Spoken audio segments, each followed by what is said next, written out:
right, 1 2 1 2. We are live. It's just a phase, and I am here with my friend Daffy, You, Carlos Gonzalez, and we've known each other for quite a while now.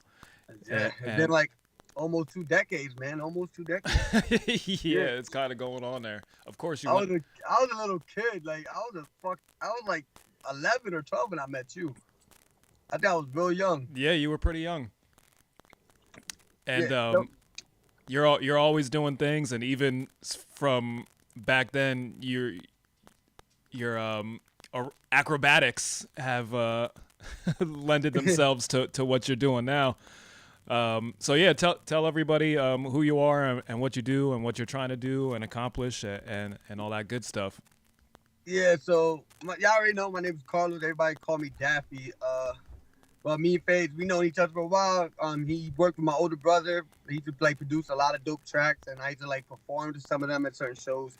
And that's been going on for a long time. Like I've been dancing. Everybody know me as a dancer more. So I normally would like do a lot of gigs or do a lot of stuff with dancing since a kid with like Team Exclusive or PBK, Two Out to Handle, and then and then going forward, I ended up being a professional in New York dancing for KR3T, Violetta, Galagaza. I got to work with like some.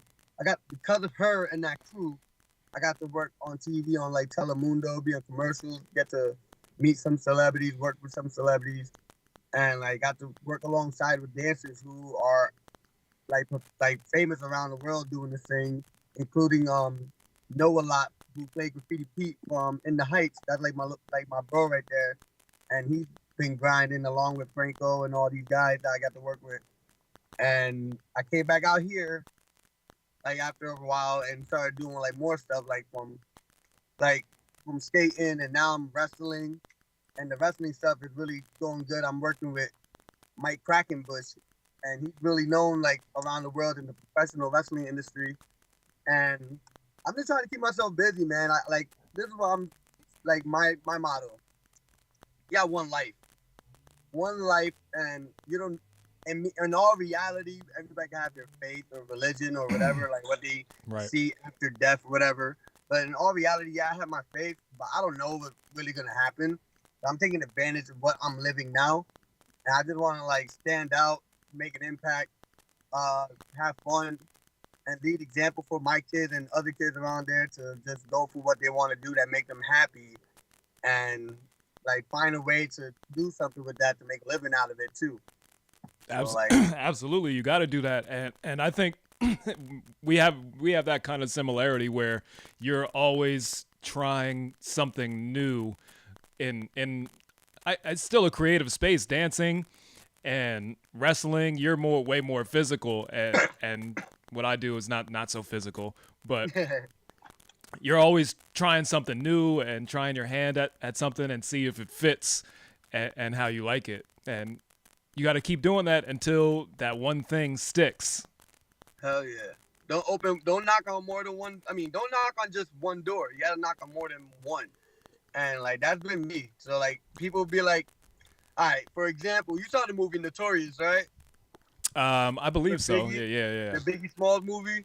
And there that scene where he said if you ask 10 people who Tupac was, you'll get 10 different answers. Right. That I think everybody can say the same shit about me. Because like for a long time I've been cutting hair. I'm a barber.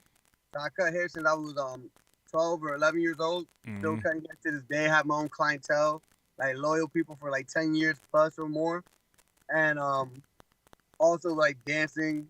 We do the skating, wrestling. I've also produced beats. Like I also make beats and all that stuff, just like you. Write songs. I can write just like my brother. I got good like I think I could do good writing. The only thing about me performing my music, I be mad picky on my voice, and Right. that's the only time like that's really reason why I don't be letting a lot of songs out, because I'm very insecure in my voice. That's why my nickname is Daffy, by the way. But but I always had a weird voice. I had a lisp growing up, so that's always been like something like ugh. I hate. I get like mad like is it even good or not? But I've been working on it little by little and getting better with it. But I like to make a lot of beats. Making beats is fun, and that's something me and you gotta like a lot in common. Like I like being different. I like to stand out. So I don't like to make beats that sound like everybody else's beats all the time. Right. So my beats were like it'll be like a weird style, a different mix of genres, but like you could tell like that's my style.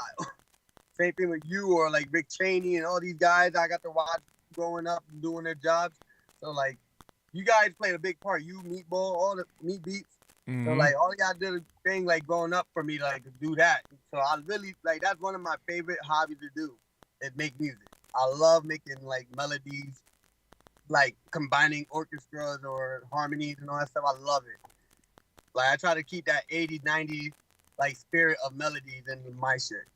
Right. Yeah, for sure. It's a great outlet, and I'll continue to do it even when I'm an old man, hopefully.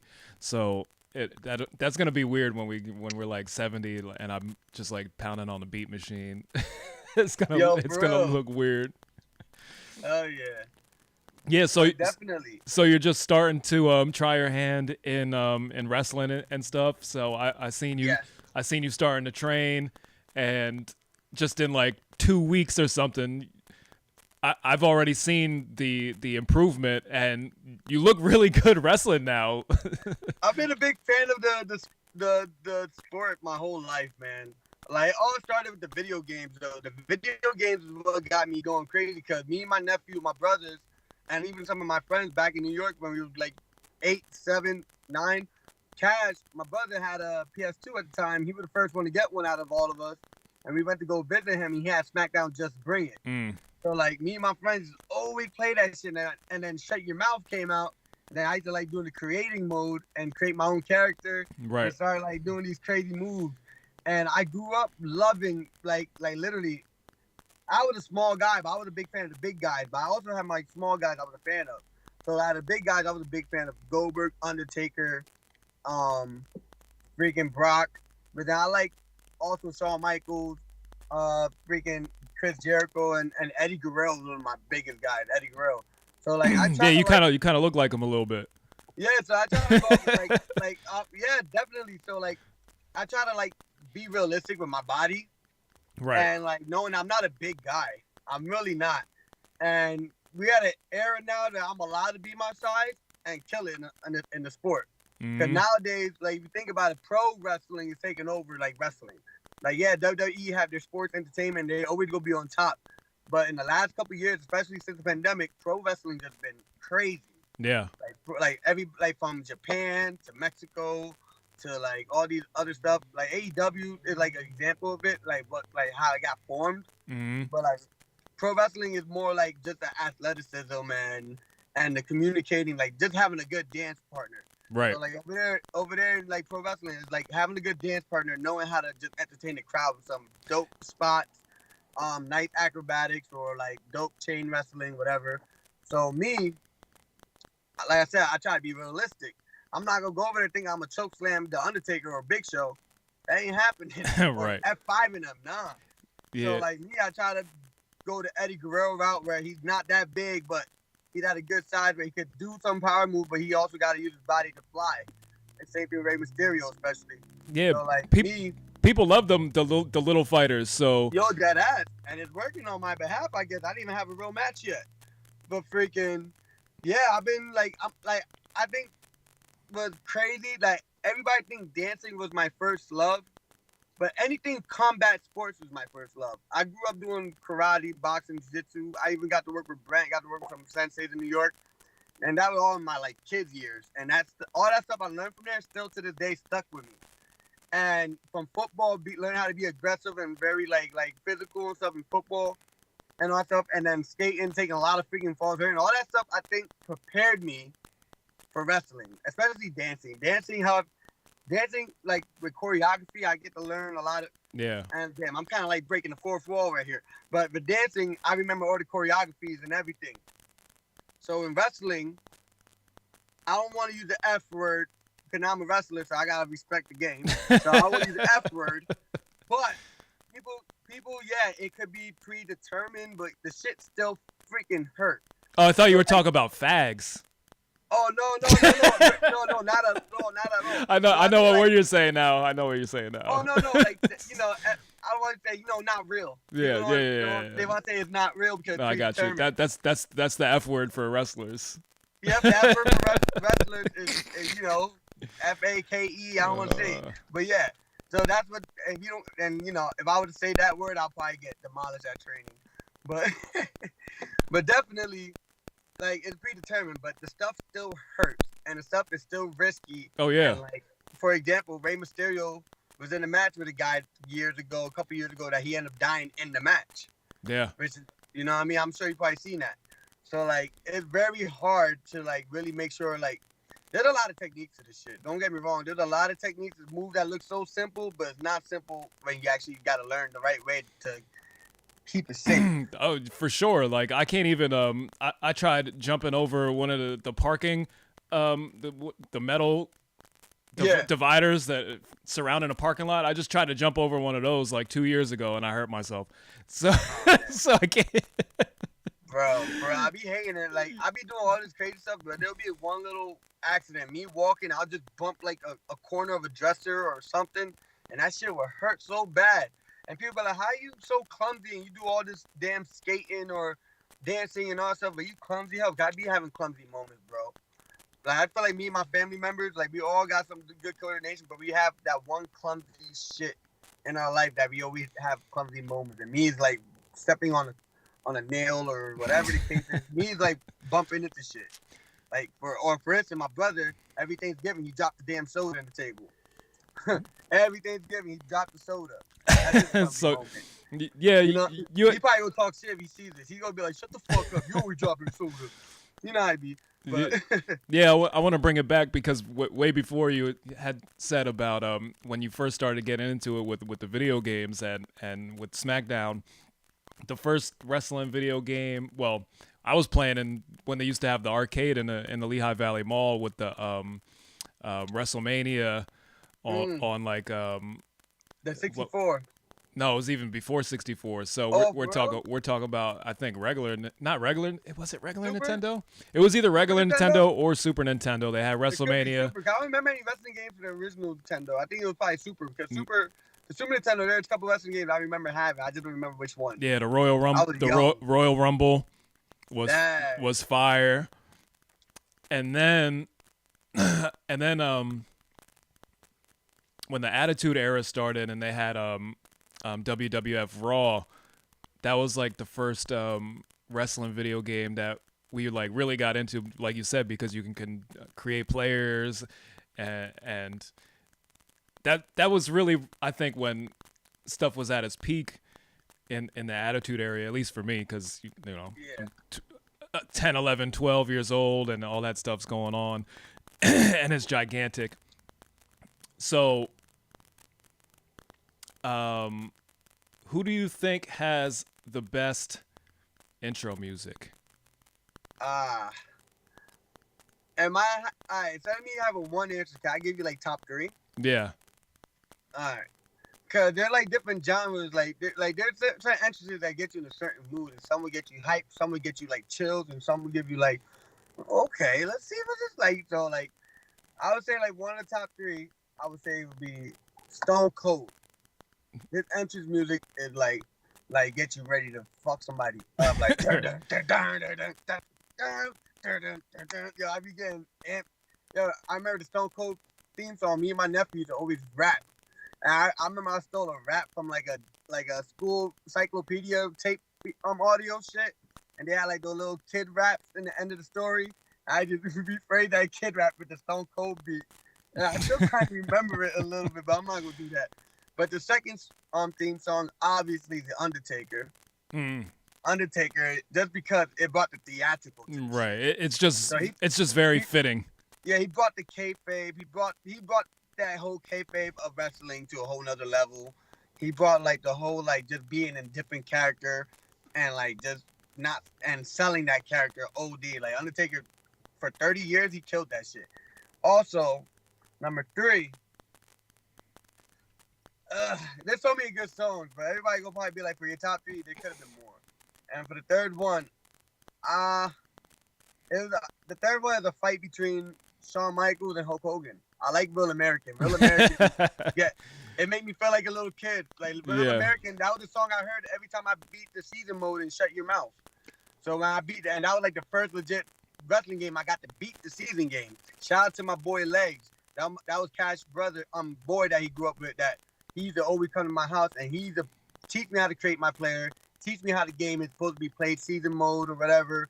I used to always just go and just pick a character and just fight play mode. Right. No, this guy actually taught me the dynamics of how to work this game and learn how to and taught me and when he created fighters, he created an old fighter that was not in the game but that was in WWF back then. So I got to learn of Ken Shamrock. I got to learn of Bret Hitman Hart.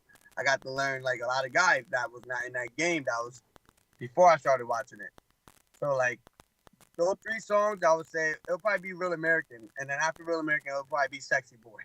Yeah, those are good. Those are good choices. The Undertaker was always my favorite wrestler, and yeah, a lot of the other guys too. Like of course Stone Cold and The Rock, and yeah, it's just hard to pick one, bro. Yeah, the Randy Orton song is dope. Ed's song is dope. And they got a lot of the old guys back in the day that once you heard their song, the crowd go nuts. Like for instance, we're gonna take an old school, the Road Warriors. Them dudes had a dope entrance. It was so low, slow, simple, but so raw that everybody was so crazy when he heard it. When he heard that rush. Yeah. There was so many good characters back then, and I think that's really lacking now. It's just I don't know. To me, they had a hit, and then they fucking missed with Bray Wyatt. Yeah, it was a hit and miss. Cause when he came out with the Fiend, I thought I was starting to like it. The Fiend character was dope until they started watering it down again. So I was now he's not even in the product again. So it was damn, they had him. They had him. And Bray Wyatt was definitely the only guy to really fit the mantle of the Undertaker.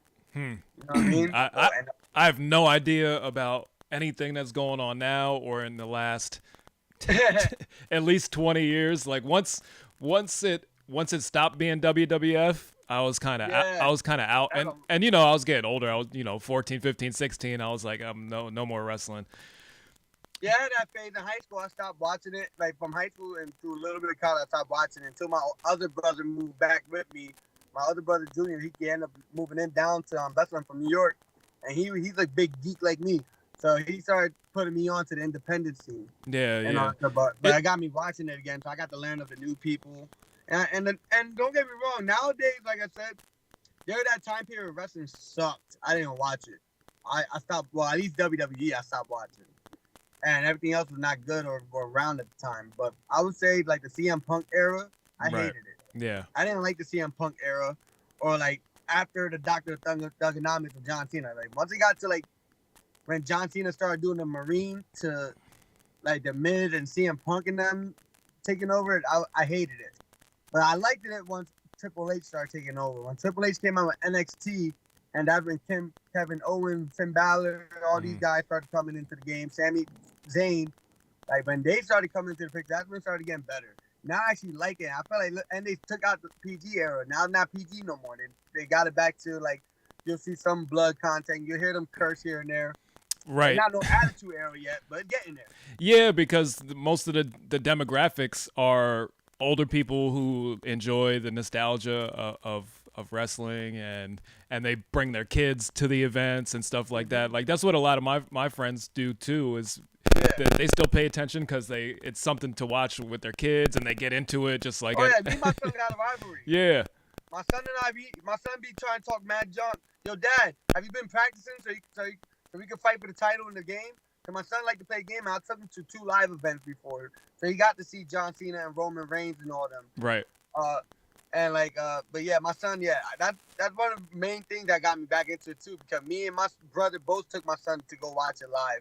And now my brother-in-law, you probably know him, Elmo, my brother-in-law, he started taking my nephew, his son, to watch wrestling live, and he's starting to watch pay-per-views at home with him and invite my son over there. Now my son rather watch wrestling over there than him and me. Right. I'm about to be a star soon. You rather go over there and watch? All right, say less. Your dad's a wrestler. You don't want to watch wrestling with a wrestling dad? Nah, you gotta go watch.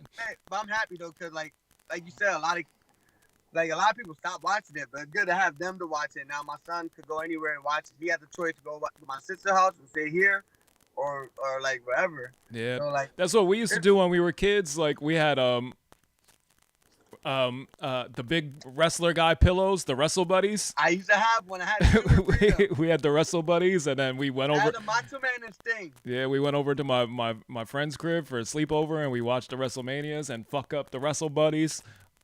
Oh That's man. that's what kids like to do. So Now, what we used to do back then, you remember back then we had like different types of bunk beds. We didn't have no bunk beds that turned into a futon. right, just We had the wooden frame bunk bed. So back then in New York, me and my nephew Var, I used to go to his house a lot because his mom or his stepdad at the time used to babysit me and my younger brother. So it'll be me and my younger brother, and then my nephew Var and his stepbrother, well, my stepnephew Craig, and they had a bunk bed. But them two, all of us bad as shit back then. But one time we came over, it turned out the top bunk broke, and the mattress that was on top fell to the bottom. So, but the frame is still there. yeah. So, double stack mattress with a wooden frame around that looked like a rectangular wrestling ring. So we used to fucking like throw each other, get the wooden rope. Yep. Find the wooden rope, jump on each other, fucking hurt each other to the point one of us start crying and we're fucked. yeah. Oh, you cut out. My bad. My mom was trying to call. Yeah, my mom tried to call me. I'm sorry. I'm not answering her. It's all good. Let me just get back to this thing. It's like not letting me. My phone being slow. I apologize. It's all right. If anything, I could call you right back, or you call me right back. And I'll just. I'm back on. It's just my phone just being slow there. Let me just. There, it's back. Are we back? Let me play around with this right here. Pause.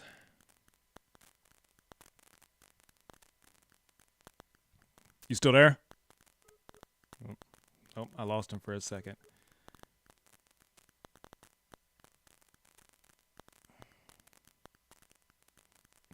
All right, I lost him for a second. Call him right back.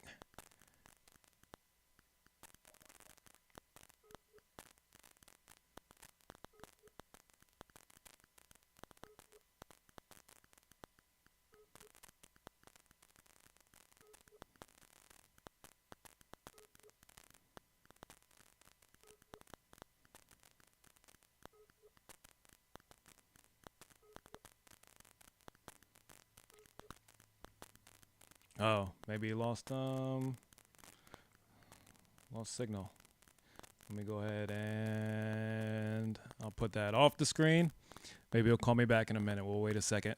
But yeah, even back in the day, my cousin Aaron, who I used to do the What the Fuck Are We Talking About podcast. Here he goes. All right, you're back. No doubt. Shit happens. All right, let me go ahead.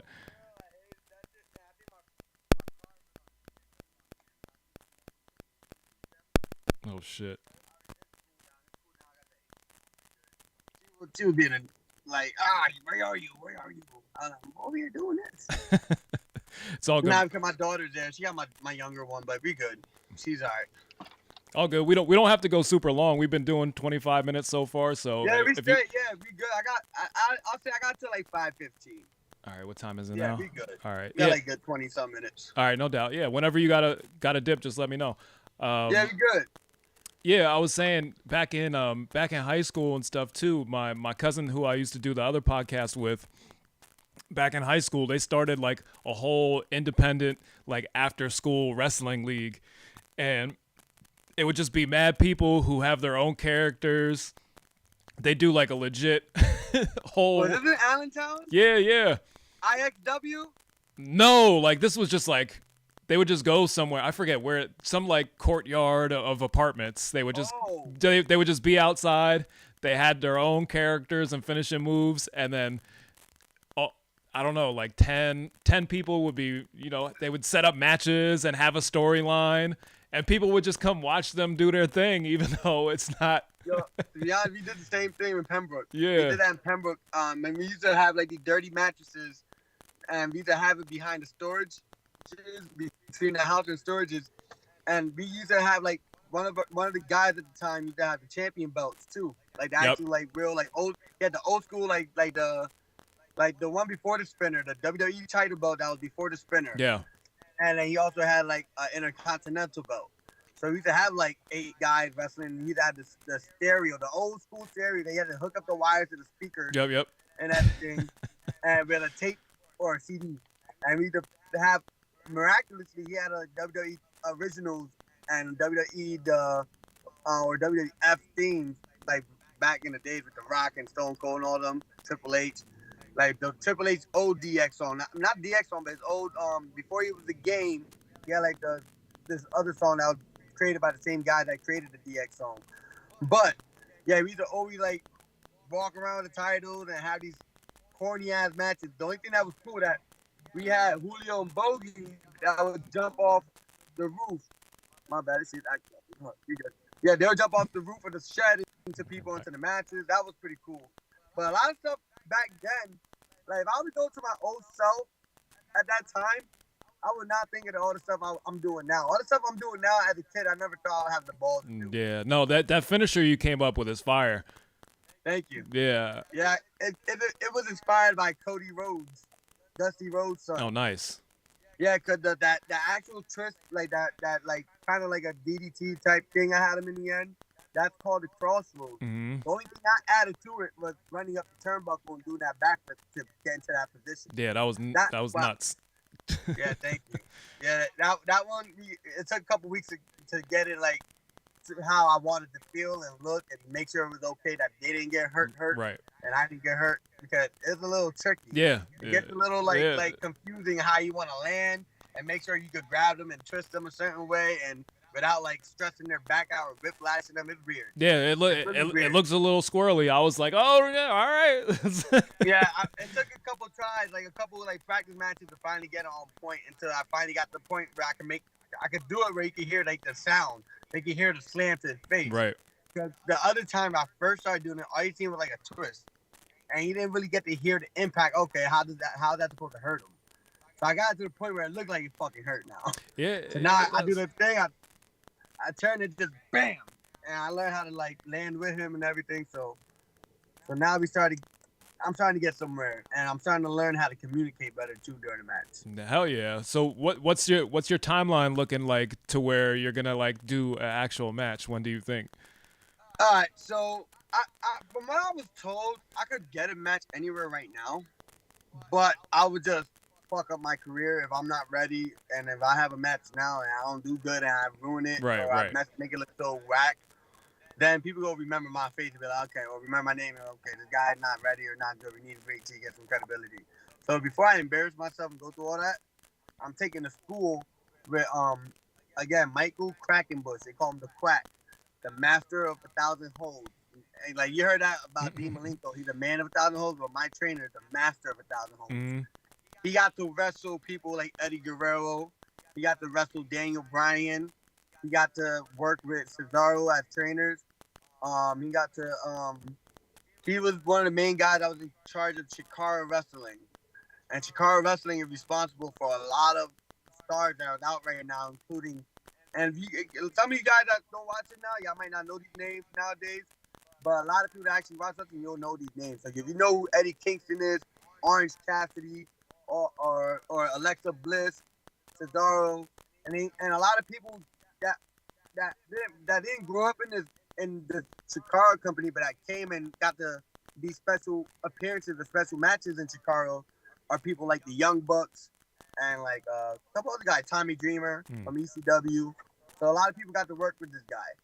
And my guy, like my coach, he's known around the world. Like a lot of people tell me how lucky I am to have this guy to coach me. He even got to work in WWE and in the Performance Center and NXT and stuff, help out with the people going up over there. Hell yeah. So like now they moved up here. Now he owns a Wrestle Factory, which is his wrestling school. And the Wrestling Factory, it originated, I believe, in Allentown back in the days. Then they moved it to Philadelphia like 15 years ago or so. And then they just moved it back to Copley, PA a couple months ago.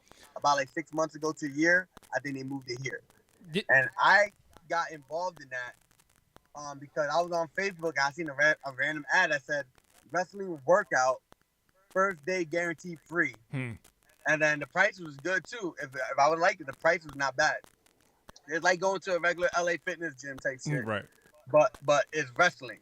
So it's like, you know how you go to like those tiger, like not tiger, but like those kickboxing gyms where they do like just like a workout drill. They're not training you to be a boxer, but they do these drills that will get you in shape, Right. boxing style. Well, I do that, but wrestling style. So I liked it. I got to meet a guy named Danny. His wrestling name back then was Danny Danger, and another guy named Josh, and his wrestling name back then was Josh Sword. And they were in the independence like 10 years ago or so. Now they're trainers. And I got to work with them, and they're good at coaching, man. They taught me good, and they were making me not feel like I'm not fit for this or I'm too old for this, whatever. I'm 30 years old, so I started this shit late. Right. But I feel like, but the thing about me that's different from a lot of people that's 30 years old, I look and feel like I'm 24, 25. And I don't feel like I'm 30, bro. I've been busy with my body and being active that I still feel like I'm like in my early 20s. Yeah, and these dudes keep wrestling till they're 60 and stuff now, so it's like. Yep. Yeah, so like as long as I can look younger and move like I'm younger, they ain't gonna have no issue with my age and joining anything. No, yet. especially if you keep progressing at I don't know shit about the speed I'm progressing. Right. Yeah. I don't know what the dancing, bro. The dancing, the memory, the muscle memory, man. Like from dancing, I learned all that shit. I can remember anything. I write songs without writing it now. Yeah. I got to that point with my memory, like how to remember stuff. So like I did like delivery driving. It only take me one time to see an address and go there with GPS. I remember that address for the rest of my life. And I can like go to all these houses without the GPS and just go just to get there quicker instead of worrying about GPS and trying to know where I'm going. Right. So like my memory is really freaking good. I'll say that's something me and my brother got pretty good. Like it's good memory. So the wrestling stuff is like learning. Like I said, it's like dancing, bro. You gotta like have a good person that y'all just make the spots, and then between the spots y'all freestyle. Yep. And y'all know how know the steps. Know the basics, know the name of the move, so we can like pull it off good. But yeah, man, I'm learning pretty quick just because of memory, bro. I'm good memory, and I know how to take pain.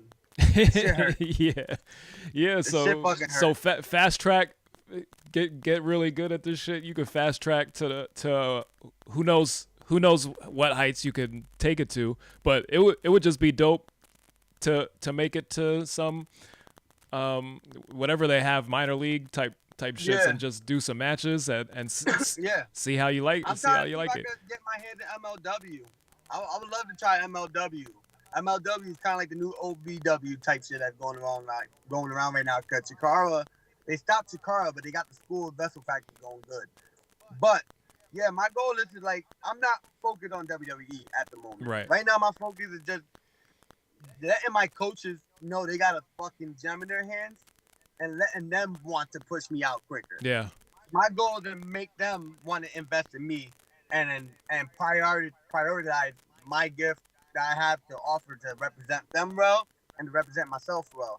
Because me, like, I don't plan on leaving them as coaches, even though I know there will be a time I'm gonna have to part ways to learn different styles. If I get recognized and get to a point where I'm at a almost star level where I gotta learn other stuff as well. But representing wise, I'm only gonna represent them because they're the one that opened that door for me, and they're the one that actually helped me. Even before I started the school, the side coaches were helping me be ready for when it was time for me to take the school with the main coach, Mike Crack. So there was some other dudes that had a wrestling school out here too. That the Wild Samoans. Yeah, the Samoans. I don't know if they're still. They're killing Are they still doing it out here? Moved to the Poconos. Okay. They moved it to the Poconos. I think it's called PBW, something like that. I forgot what it's called. They had an event like 2 weeks ago, and they're actually killing it. Alpha Junior, I think it is. Alpha Junior is the one that's running it. Nice. Yeah, but they're in Poconos. One of my homegirls that wrestled with me here, that's in my wrestling workout, she was the photographer at their last event. Yeah, so there's definitely a lot of opportunities out here for that realm. Absolutely. There is, but like it's still in front of a crowd. It's still possibly be in front of TV, so you always want to make sure you're ready.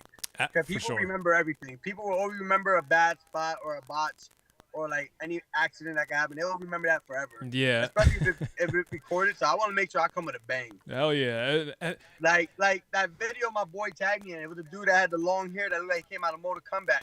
He ran off the ring, hit the second rope, and did like a double front flip into the table outside the ring. Oh shit. I would love to make an impact like that. Yeah. But I gotta be ready. I gotta make sure that whoever I'm working it with is ready or more experienced that will like be ready for me in case I'm not ready, or if I'm not just experienced enough. But it's that time I gotta kill it. So Are you gonna? I'm just ready to just break doors down, bro. I'm ready to break doors down, trying to like just be different too at the same time and just have fun. Like I want to like show like yeah, like I'm trying to like I don't know, like I want to be me, but not look like no wimp or anything. I want to be able to like okay, this guy's a real deal. Right. You gonna do like, you gonna do the mask or no mask?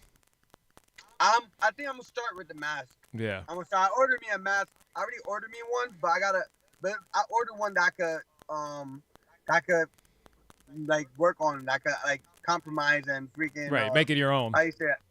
Yeah, I want to turn it to my own. So I got me a plain mask, like a all black leather type of shit, all black. But I'm gonna try to see if I can get other fabrics, cut shapes, color, or stitch, and get like shit like added onto it. Yeah, you gotta cut some parts out. You gotta have Kanye make your mask. I could. That I'll probably get mad, but then he'll probably try to take my cup. So are you gonna? I know this, Daffy. You don't know this. You gonna Are you gonna keep wrestle under your real name, or are you gonna come up with a character? Oh nah. Me and my boy was just talking about that before he called me. Cause I was just talking to my guy about the name thing. Like I feel like until people get to know me, and I become a household name, I might just come with something different for now. If I'm gonna wear the mask, I'm gonna do a different name. Yeah. So if I wear the mask, I was thinking like Gonzalez, like the last 5 letters in my last name. Okay. I was thinking something like that. That was an idea that some old like pastor I met from back then, not pastor, but is he pastor? Yeah, Pastor Sam. I don't even know he's a pastor. Brother Sam. I'm gonna call him Brother Sam. But Sam, he's the one that told me about that nickname I was about to do. Back in the day, I was planning on doing like Christian rap, so my name was gonna be Gonzalez. Yeah. But I like it. I don't know. I never used it yet, and it's been like 15 years since he brought that up as an idea. So I think it's that time I can use it for the mask, and I'm gonna go luchador style. Yeah, so that'll make sense if you do like the luchador mask, and then you have the Spanish last or Spanish whole name, but yeah, it fits. Yes, I was thinking Gonzalez from whatever. I probably even lie about where I'm from. Probably use my mom's city, from Caguas, Puerto Rico. Right. Like, but I'm really from Mount Vernon, New York, or Yonkers, New York. But I probably, when people start knowing me and they start like researching me, and I get that opportunity to really be me, then I can use my name Carlos Daffinator Gonzalez, whatever, or Daffinator. When people don't know, like when they start knowing you outside the ring and whatever. Yeah. But that's long. From right now, that's pretty long from now. So yeah, I'll say if I'm gonna wear the mask, Gonzalez. If I'm gonna do the route the mask, probably Carlos the Alpha or some shit for now. Just say simple. Hell yeah, man. Thinking Alpha, like Wolf Love. Right. Shout out to Ice. Hell yeah, man. But yeah, I'm glad you're doing things, and I hope it all goes well. And yeah, I whenever you get your first match or anything, I'm letting you know. Let me know. We gonna promote that. We gonna listen, bro. I'm on a whole like I've been manifesting everything in my life, and sometimes I had to learn is time. Time is always gonna be your enemy because some people want it to happen right now, some people want it to happen tomorrow, and I had to learn from the best that it don't always ever happen in your time. But you always be ready when it is the time. So I've been manifesting everything to the point like, bro, I even got factions in my head of who I want to be on the team with the people I'm working with now that's in the same training class as me. Like, okay, we gonna try to be like the next. Like, my goal is not just for me. I want people, like, it gotta take another good person to make you look good in that wrestling ring. And not just you that go do all the work. Right. And not just you that go stand out. They gotta help you get put over. Oh, yeah. Or you gotta help them get over. So my goal is to make a dream team of the new generation, or like I'm not gonna put myself new generation, but a new class. So my goal to get a whole new class of wrestlers to like kind of be like the next reincarnation of Brock Lesnar, John Cena, Randy Orton, Shelton Benjamin, that whole class of the OVW class that came in and just everybody was a star when he came in. Hell yeah. You know what I mean? They all went through their little story, but eventually John Cena was the champion, Brock Lesnar was the champion, John Cena was the champion, Shelton Benjamin was the champion. They all became champions. That's my goal right now, to work with people that I know that's going to be a champion as well, and I'm going to be the champion to take it from them or whatever. Like, my goal is just manifest and try to get greatness from every angle, not just on yourself. You got to learn how to make everybody else around you be just as good or better, or they got to do the same thing for you in order for everybody to make it. You can't do this shit by yourself. Absolutely. You know what I mean? Nobody can do this shit by yourself. Like, for instance, a lot of songs, it takes a team. You, does, Devin, yeah. all y'all are a great fucking team, man. I'm happy for you that you got your name out there on TV. You got your name out there with people that already, like, I'm sure you got people hitting you up like, yo, we got to work now. And that's like, you got to put in that work for how many years now, Phaze? You've been doing shit for a long time, bro. Yeah, for sure. A long time. Like I said, I'm 30. I met you. I was a little fucking kid. And you've been killing it, bro. I'm a big fan of a lot of your songs. You already know the song You, Ice, My Brother. You got another guy on her. Like, saying all that little wordplay with all the, like, the Middle Eastern countries. Like, that was fire, bro. I appreciate it, man. That bar, that whole line was fire. When he started mentioning, like, Iran and all this stuff, but you using a whole different, like, verbal. Like, right. That shit was fire. That's one of the hardest shit I ever heard still. I'm letting you know that now for the first time. I appreciate it, man. No doubt, bro. Like, that, I listen, I'm a fan of all y'all stuff. I just try not to be those people that try to be a bandwagon or try to make you feel off, because there's always going to be people that like that, because they do it to me. Yeah. Like, sometimes, because there are people that don't really fuck with you, but when they see you grinding, they want to be up your ass and shit. Yeah, you know what I mean? Yeah, it happens. You got to... It happens, but it's good. Like, it's good that sometimes that's the goal. You want the good people. You want people that you're going to benefit to hit you up. For sure. But it's just stuck. But, like, you got to be careful with the people that just want to use you and then leave you hanging, and then they somehow benefit from whatever you put in work. Oh, yeah. We all know, everybody knows who was there from back in the day, and then not that aren't around, or the sneaky haters. Everybody knows who. Yeah. Everybody knows who they are. You keep doing what you're doing, bro. You always been doing your grind, man. I always been here just watching and listening, and you already know I appreciate you inviting me, man. I really do. It means a lot. And freaking, listen. When I get my first match, I'm hitting. Y'all gotta come and show out. I'm getting all y'all tickets, and y'all gotta come. We gotta make noise and represent. Let them know this is ours. Yeah, man. Yeah, man. Let me know. You're coming up on your time, so yeah. Whenever that happens, let me know. I'll have you back on, and oh yeah, yeah. Well, definitely, bro. And when I get my podcast going, I'm gonna invite you, and you gotta answer my question. Absolutely, let's do it. I got you, bro. Yo, stay up. Much love, my brother. You take it easy. All right, bro. Stay safe. All right, take it.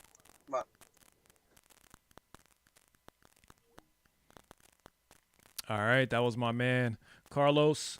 Hopefully we see him on some big wrestling stages in the near future.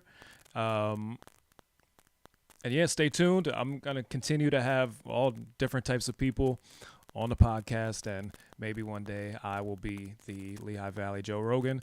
And yeah, support him. I'll put his links in the description and stuff.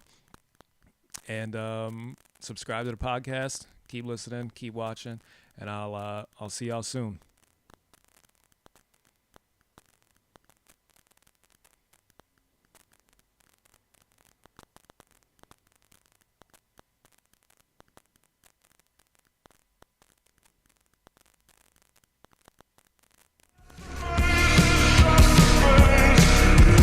This is called Just a Phase.